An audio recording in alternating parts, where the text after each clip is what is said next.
Hey there, 7th grade.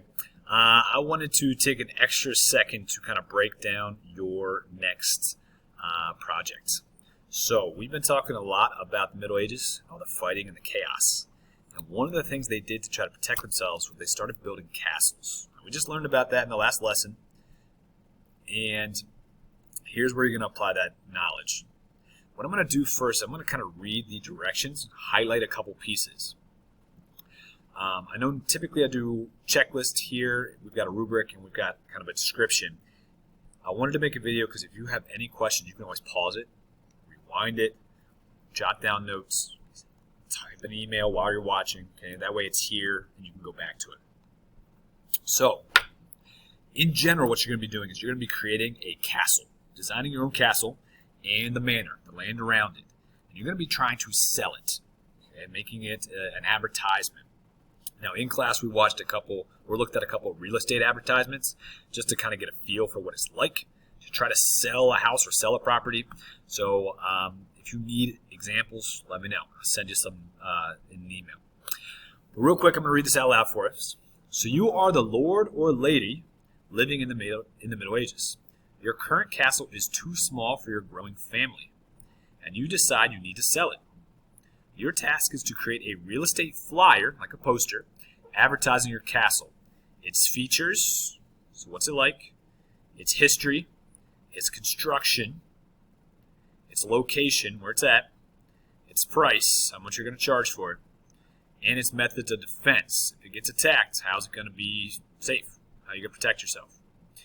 You must include a diagram or drawing what your castle looks like. Now, folks, be a little lenient here. If you find a really good one online, that's okay. You just might have to label it or describe it. Okay? If you want to draw one from scratch, go for it. Okay? I love that stuff. I hang it up in my room. But including the diagram, you also need a written description of the castle, the surrounding land, the village, the farmland it comes with, church, any meadows or fields, streams, forests, whatever else comes with it. And why your castle is the best deal on the market. Remember, you're trying to sell your castle to other nobles. So you want to make your flyer as appealing as possible. You're really trying to sell this thing.